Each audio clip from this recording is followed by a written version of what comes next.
Yung nga iniisip ko dati rin dito to eh. Dito pa kami nakatira eh. Sabi ko baka biglang bumagsak. Hindi ito, matibay ito dahil yung makakulog niya, lalaki. Kasi dati nga, di ba, nagbagsak na paunti. Kaya pala natatakot siya, baka pa rin. Hindi no, may klase ng gawa naman. Nakapatong lang eh. Kaya pala nag-overlap siya eh. Ayun no. Kaya natatakot siya baka liparin tayo. Buti na lang, mabigat itong bata. Kaya nasasalon niya pa rin po.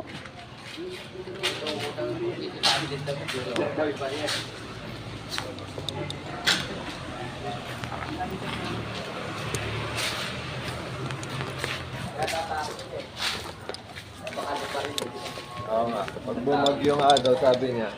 Kailangan daw may pader na. Wala kang padiran eh.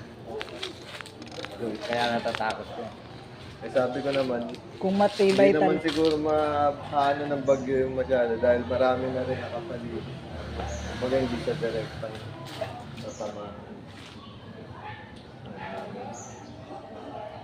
Ito nga, kung padar ka, kulang yung yero nila. O di tatagutin dito. Mm.